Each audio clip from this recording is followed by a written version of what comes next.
Hey guys, so we're going to talk about revolution and civil war in Russia. Just in case you're one of the students that is reading and taking notes from the book, this is chapter 14, section 5.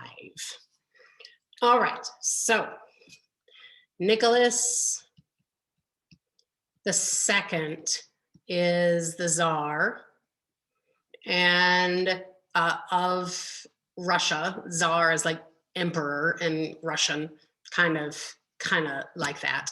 So Nicholas II is the same guy from Bloody Sunday. Do you guys remember from last unit, Bloody Sunday? That was in 1905.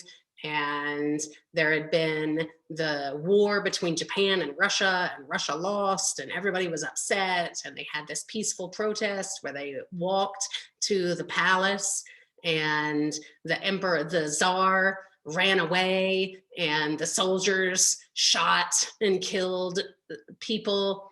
Everybody was upset, and then there was this massive revolution, and Nicholas calmed the people down by saying he would do things like Dumas, and he did some other things to calm the people down. Okay, well, this is the same guy, but now we are in 1914. No, we're more like 1915, 1916, 1917 now. We're kind of talking about 1915 through 1917. Same guy. People are still mad at him. Because remember when the Dumas met and they insulted him, he stopped them. Well, later on, they started again. And the people as a whole are not very happy with their leader. People are still upset. It's been a while. None of the problems were really fixed. So he, in general, Nicholas II was a pretty weak leader. And he mostly relied on his secret police. If anyone spoke ill of the government or of Nicholas II, they were put in prison or killed.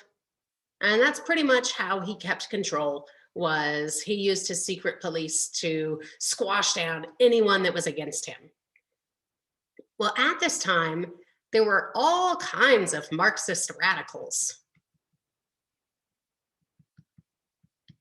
Not just Marxists, but all kinds of radicals were all around, wanting big, big change. And they wanted a proletariat revolution. I want to talk to you, I want to take a tiny, tiny little break and talk to you about radicals.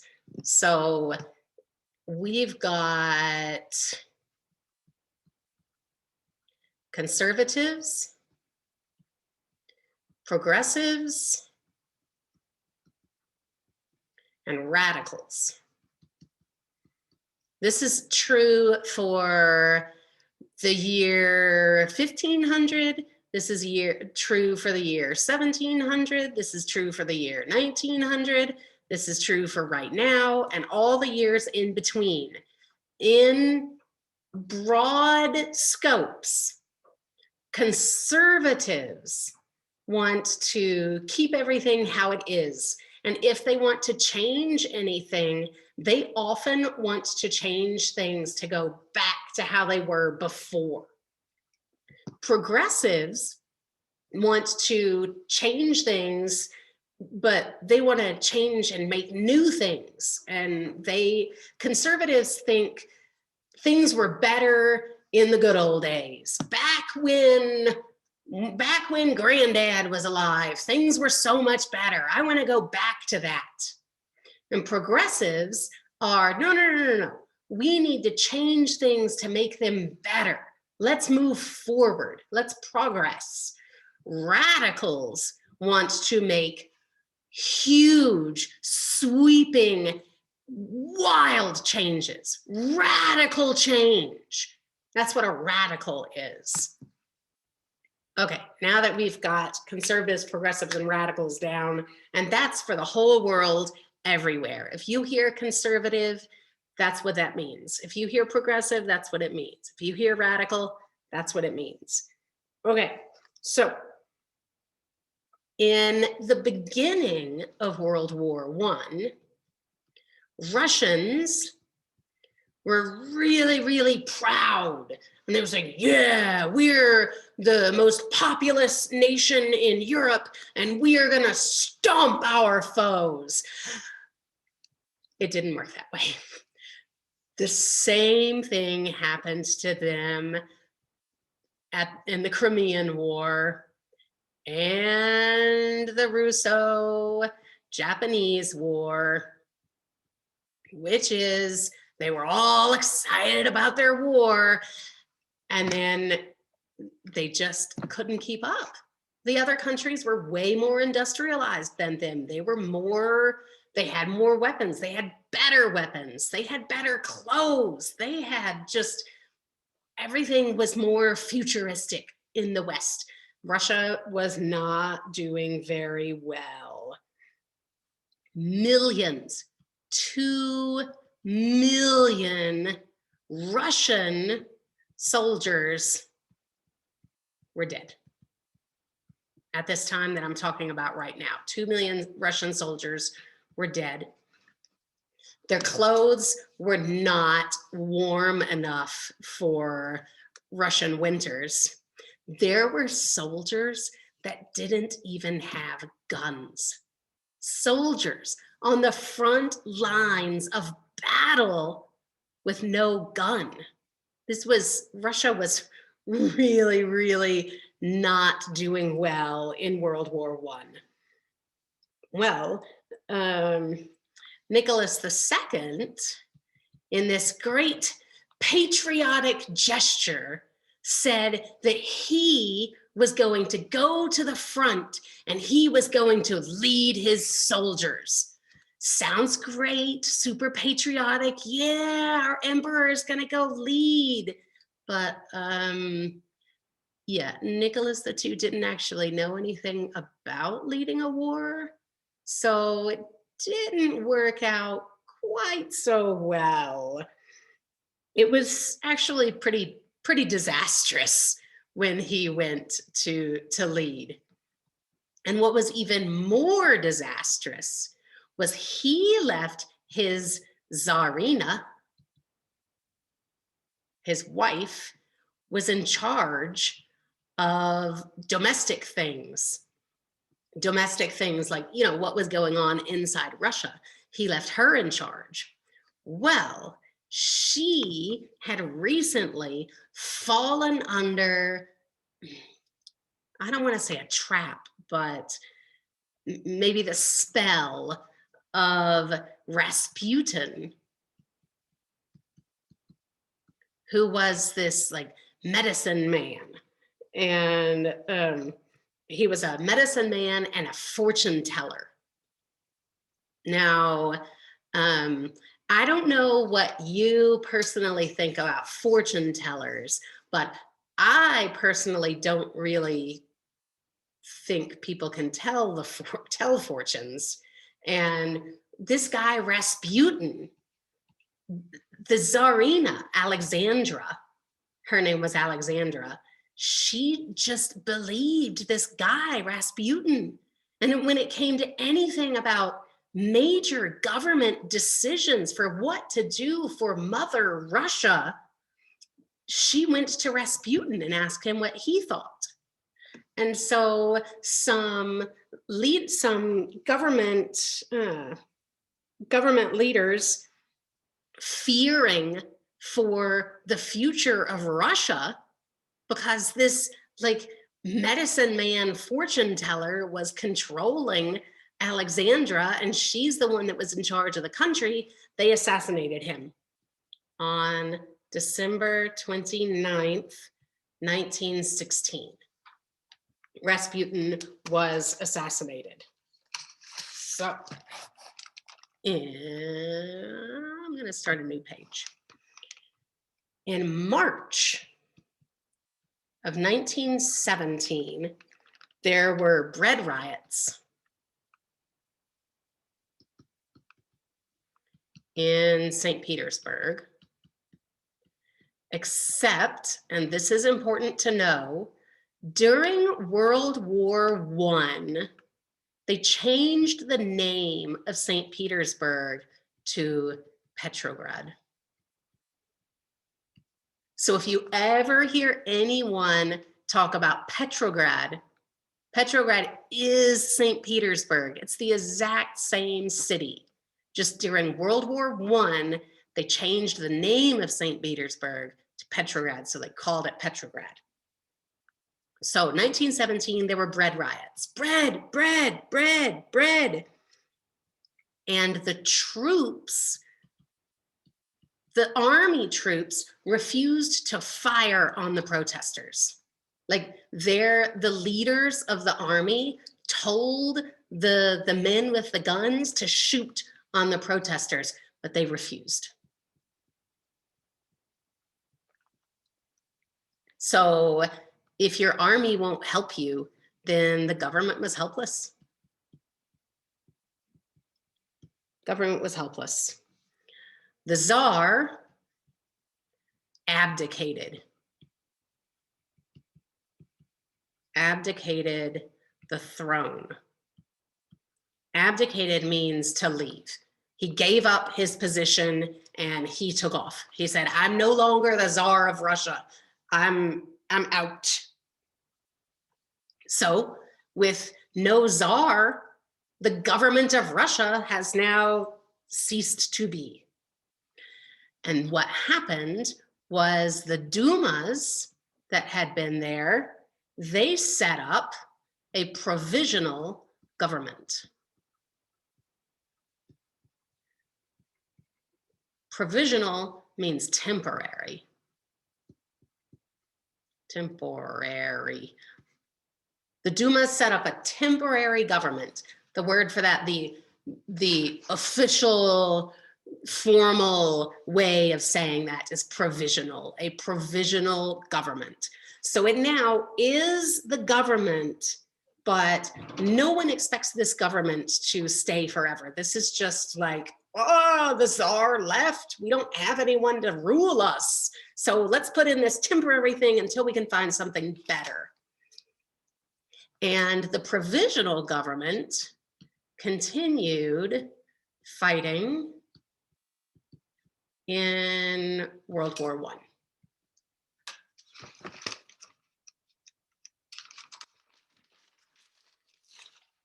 That revolution that happened, it was called the March Revolution. Not march like to walk, March like the month, January, February, March, the March Revolution. So while the March Revolution was going on, or I guess it's very difficult to say when a revolution begins and ends, but the Duma had set up this provisional government that was the official government of Russia now. But outside of that, you had revolutionaries, specifically socialist revolutionaries setting up Soviets.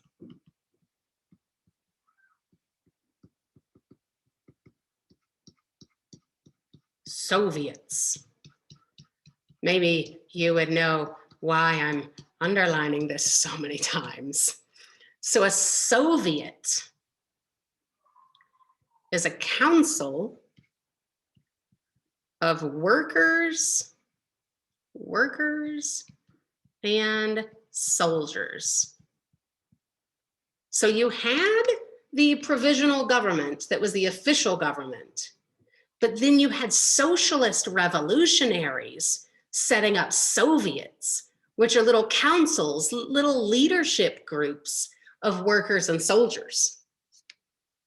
And these little Soviets were popping up all over Russia.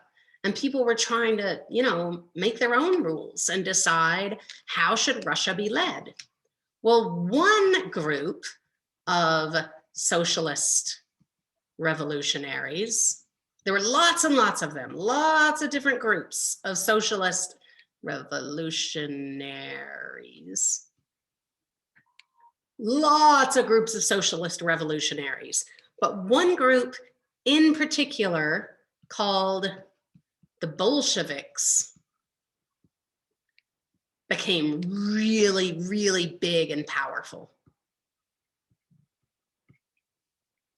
And they ended up taking control of all the Soviets. So now there is one large Soviet run by the Bolsheviks. And the person in charge of the Bolsheviks, his name was V.I. Lenin. All right, so Lenin, I'm going to tell you a little bit about Lenin. They just called him Lenin. Lenin was born in 1870 to a middle-class family, and his family didn't really much care for the government of Russia. And when Lenin was 17, his brother was plotting to kill the Tsar, and he was caught, imprisoned, and then murdered. Made Lenin forever, for the rest of his life, hate the government of Russia. He hated the government of Russia. They murdered his brother. So Lenin was brilliant. Absolutely. Even no matter what you personally think about this name, Lenin, if you know about this name and you've heard stuff about him, the man was brilliant. He was very, very, very smart. And he read all of Karl Marx's work, and he would write his own pamphlets, and he would show up at protests with other socialists, and people liked him. He was good at rallying the people. So let's see. This guy, Lenin, he helped spread the ideas of socialism all through Russia. He met a woman named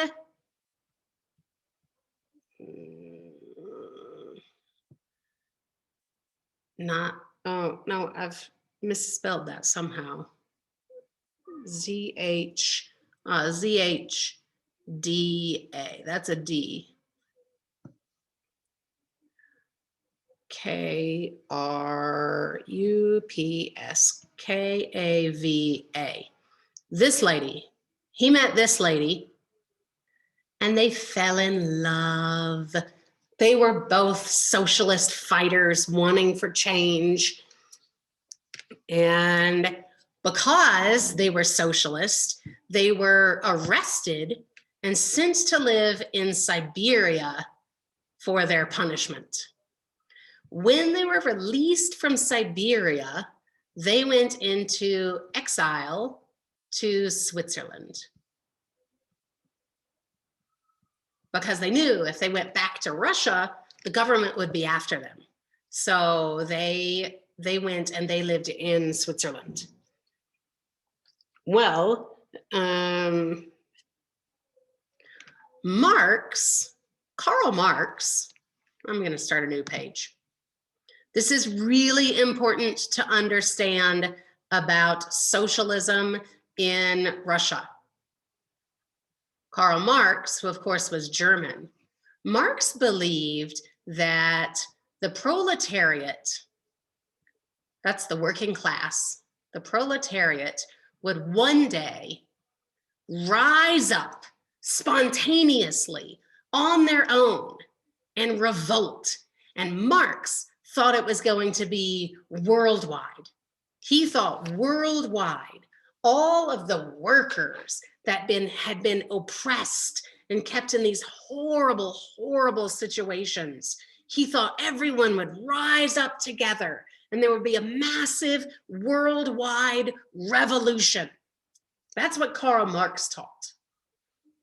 Well, Lenin really, really liked what Marx had to say, except he thought that the proletariats needed rulers. He thought the proletariat needed, his words were, a dictatorship. Dictatorship. So does that really sound like Karl Marx's version of communism? No. Lenin has now kind of put his own spin on Karl Marx's teachings. And Lenin said the proletariat, he needed a dictatorship of the proletariat. And he made this tiny, tiny, tiny little elite group of socialist leaders. He made an elite group of socialist leaders. And he called this group here, he called them Bolsheviks. And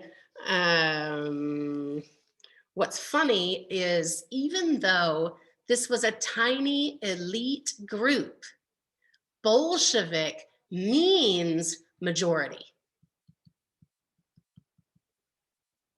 So Lenin said he was going to create a dictatorship of the proletariat.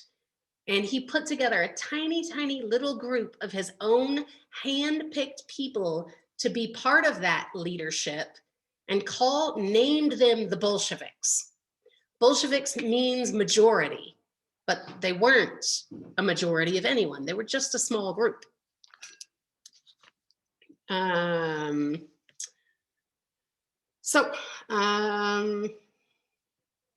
this time, I'm even going to write that in red. Oops. Most socialists worldwide, all the socialists that were in Europe, there were some socialists in Africa at this time, the socialists that were in the United States, they believed that to make the closest to a perfect world that Karl Marx was looking for, it was going to have to be slow change. We were going to have to gradually raise wages. Gradually raise wages. We're going to have to gradually give more social systems, social health, social welfare systems, social welfare. This is like medical care, or the fire department, or the police, or better roads. All of these things, most socialists believed there wasn't really probably going to be a worldwide revolution. That probably wasn't going to happen. That we were going to make the world a better place through slow, gradual change. Well, Lenin said, I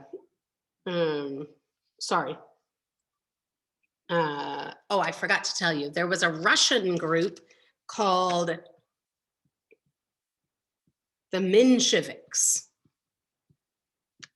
The Russian socialists that were right there with most of the rest of the socialists in the world that thought, we want this socialist dream, but it's going to have to come kind of slowly. In Russia, those were the Mensheviks. But Lenin believed that all of this was just a capitalist trick to keep the proletariat oppressed.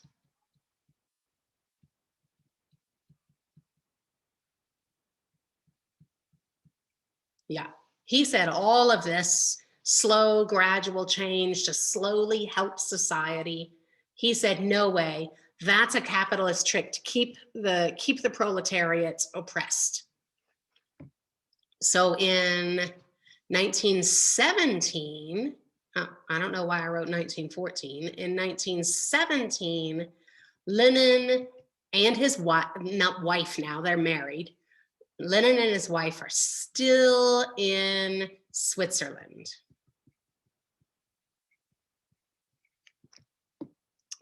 But Germany saw all this unrest in Russia, and they thought, hey, we can help with the unrest by sending Lenin back to Russia. So Germany helped Lenin get back to Russia. You know, Germany and Russia are enemies. They're fighting a war right now. So why would Germany help this Russian guy? Because they were actually trying to destroy Russia. They thought Lenin wouldn't really be any good for Russia, so they sent him to help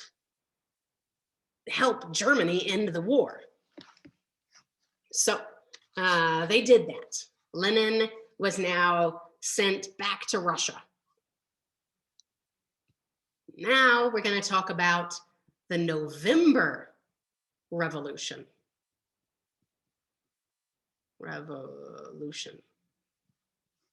Okay, the November Revolution. So our provisional government is still at World War II. We're talking about World War I, sorry. The provisional government is still at World War I, and the soldiers are miserable. They're so miserable. Nobody's happy. There are mutinies left and right. A mutiny is when a bunch of soldiers rise up and turn against their leader and then take control on their own or just leave. And lots of Russian soldiers were just walking off, like in the middle of battle, or they'd wake up in the middle of the night and like sneak away, and they were just leaving. So November 1917,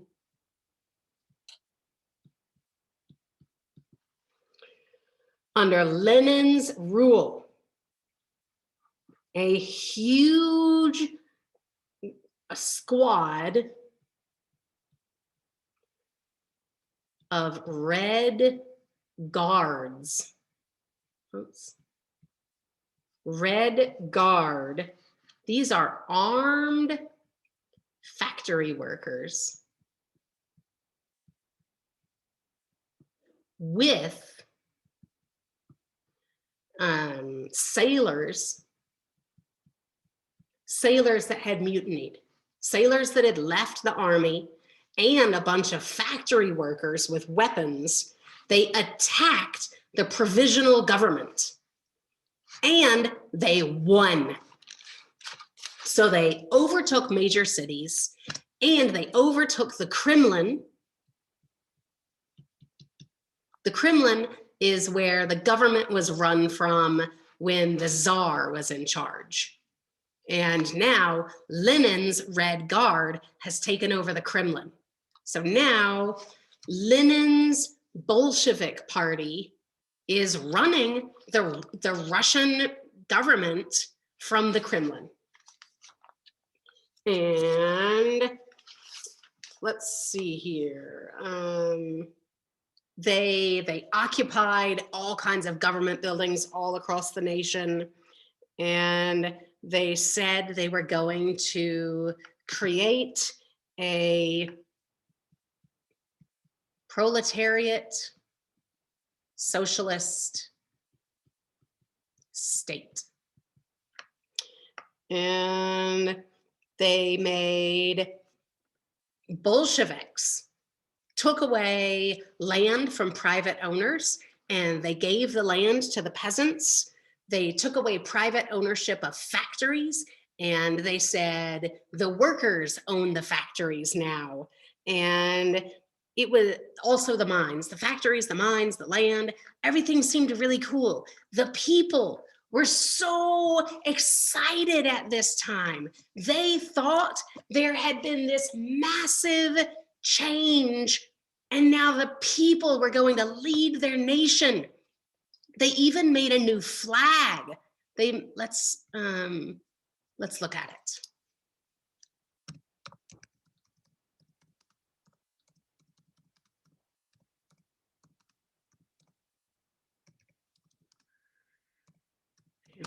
Hammer and sickle. Okay. They made this flag. Yes. So this is a hammer to represent people that worked in the city, the factory workers, and a sickle represents farm workers. They used this. Oops. So the hammer and the sickle, and red, the communists use the red color, and the hammer and the sickle means the unity of the peasants in the fields and the workers in the factories. Uh-oh.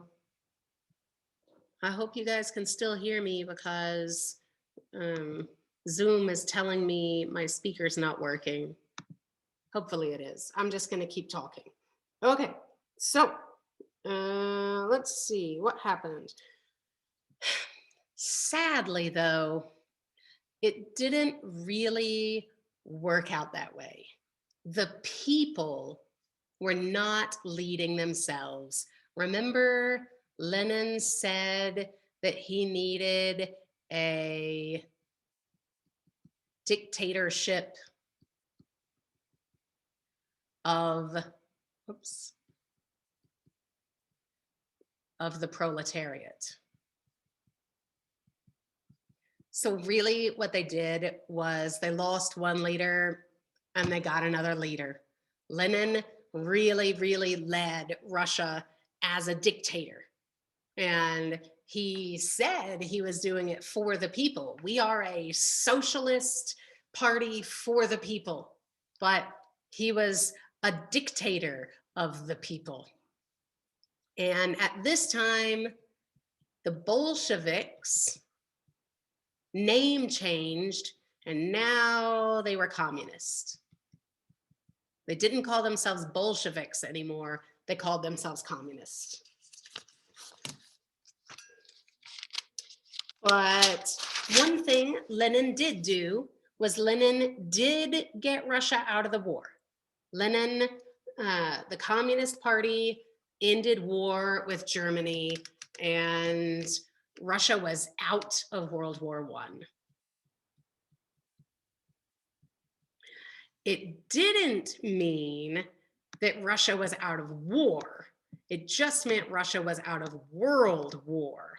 Now there's a civil war inside Russia. They're the Reds, or the communists,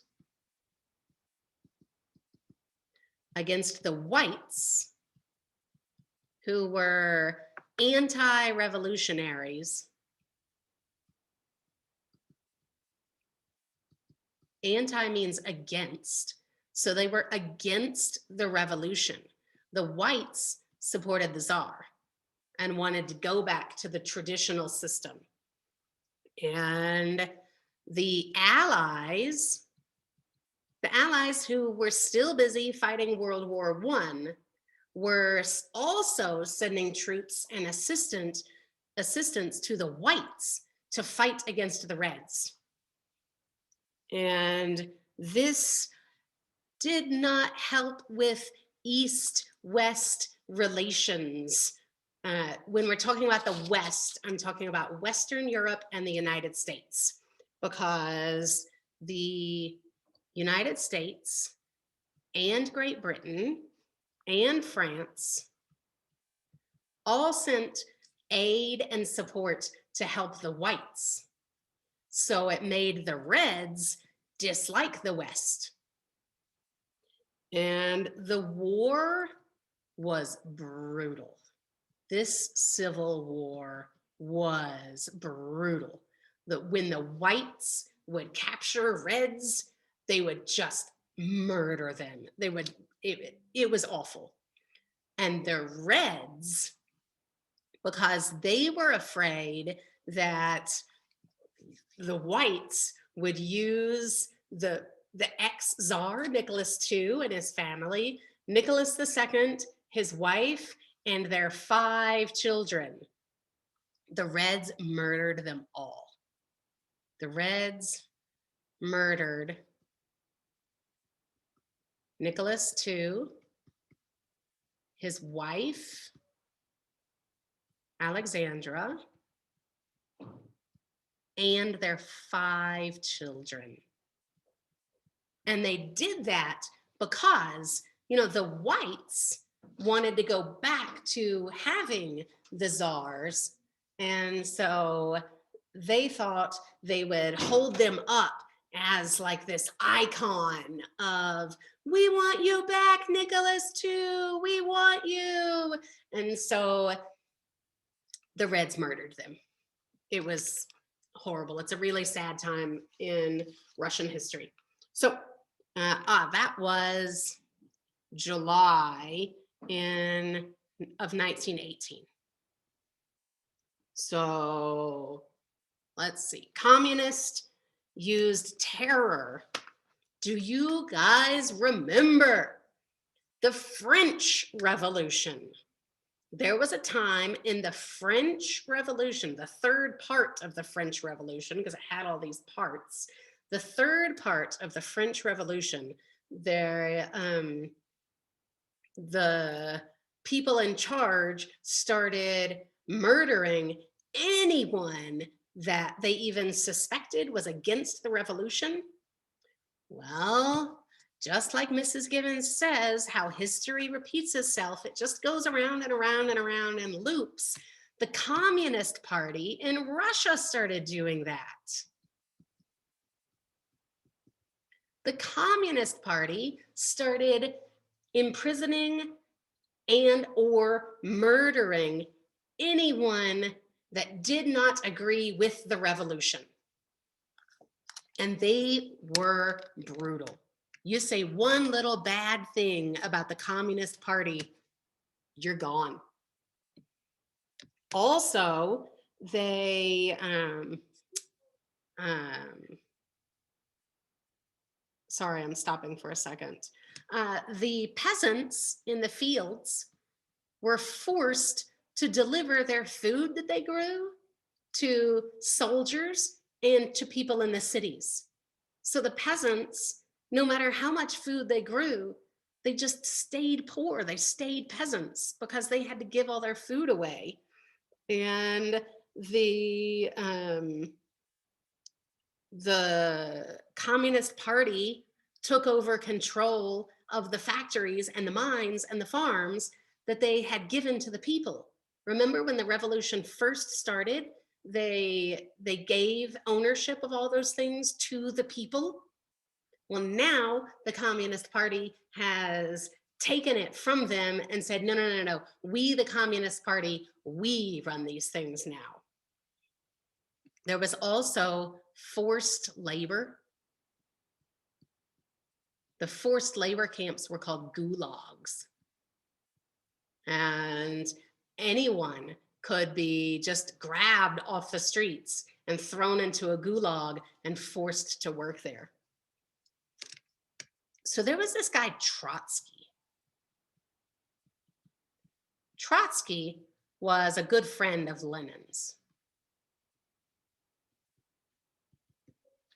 And Trotsky turned the army of Russia into, man, like a machine.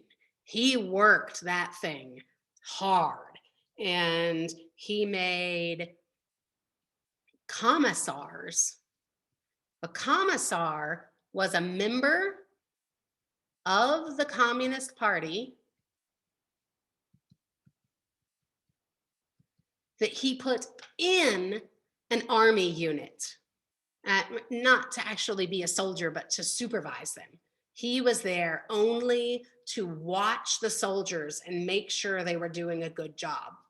Trotsky also said for weak performing army units, they were going to kill every 10th soldier. If you don't do well in a battle, I'm going to count 1, 2, 3, 4, 5, 6, 7, 8, 9, dead. 1, 2, 3, 4, 5, 6, 7, 8, 9, dead. And so, that's going to make you fight pretty hard. And the whites,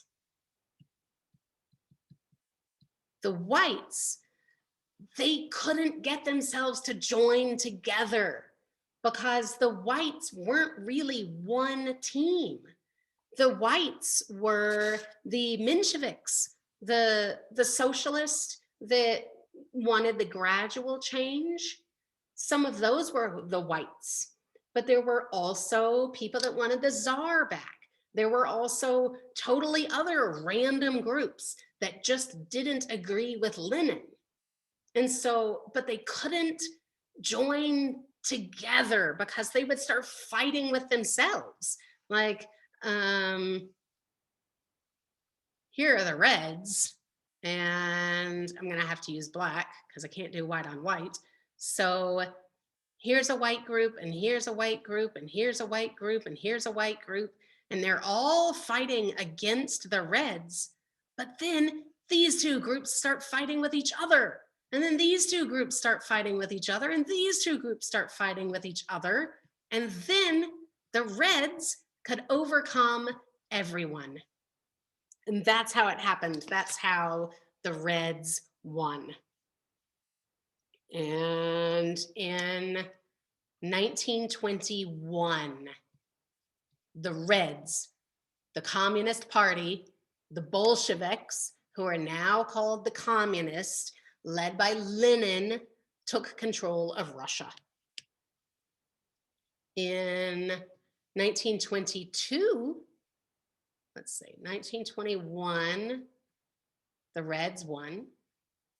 In 1922, Lenin took control of a whole bunch of lands around Russia that used to be part of the Russian Empire. And he's now reclaimed them and says they now belong to us. And he began the Union of Soviet Socialist Republics, the USSR, and was also just known as the Soviet Union. So he's now become a union, which is like a club of Soviet republics, Soviet countries all around. He's made them all one giant club called the USSR, or the Soviet Union. And everything looked great on paper. It looked really, really good on paper. The people were in charge. The people ran everything. The people owned their own factories. It wasn't. I already mentioned this. It wasn't. Lenin's Communist Party, he owned everything. Not Lenin individually, but his Communist Party They were in charge. They made the rules. So soon, in around 1921, the economy had almost completely collapsed. Russia was doing bad at the time financially. So um, he, Lenin, switched things a bit, and he made the new economic policy. And with the new economic policy, he said that the Communist Party still owned the factories and the farms and the banks, but individual people could open up their own private businesses. And when he did that, when people opened up their own private businesses, the economy came back. It came back to almost as strong as it was before World War I. So this was pretty good. I mean, they were still behind Western Europe, but they were climbing back up until 1924, when Lenin died. And when Lenin died, who was going to take over? Well, it was between this guy Trotsky, who was Lenin's friend, versus a man named Stalin. Now, Trotsky was, the people liked Trotsky. He was a really good orator, which is a speaker. He gave really, really good speeches, and he was smart, and he was good with business, and he was good with the army. He would have been a powerful leader. But Stalin was mean and dirty, and he played politics. And Stalin would do things like spread rumors about Trotsky. He would tell people horrible things about him, and he got everyone to turn their backs on Trotsky. Nobody liked Trotsky anymore. They even kicked him out of the Communist Party. Trotsky, who was friends with Lenin, that started the Communist Party, was now kicked out of it. And he left Russia because he was afraid. And that was in 1929. In 1929, Trotsky fled.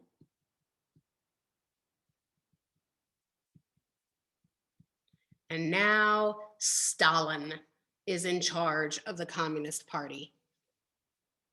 Trotsky continued from wherever he was in the world. He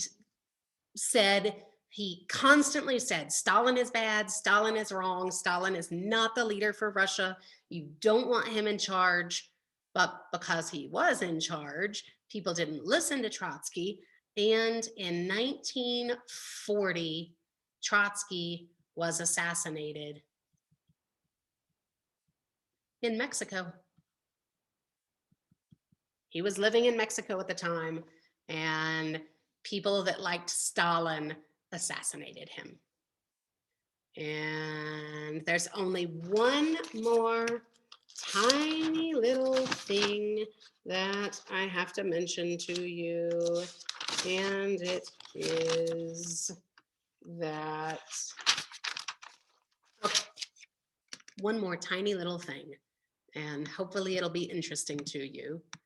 During this time, during these revolutions, there were actually different calendars used in the world. The calendar that you think of, like right now, it is what? I don't even know. Right now, it is November 24th.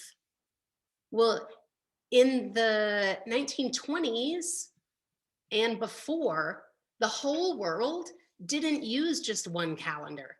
Different countries used different calendars. A lot of the world used the one we're using right now, but not all of it. And Russia didn't. Russia used a different calendar. And so the revolutions that I just talked to you about, the March Revolution and the November Revolution, in Russia, they're known as the February and October revolutions, because our March was their February and our November was their October. And it wasn't until 1918 that Russia joined in and started using the same calendar as the rest of the world. 1918 is about when it was regulated for the rest of the world. So if you are Russian, or you've heard these things talked about in Russia, then they would call these revolutions I'm talking about the February Revolution and the October Revolution. But in the rest of the world, we call them the March Revolution and the November Revolution. Okay, I hope you guys enjoyed. Bye.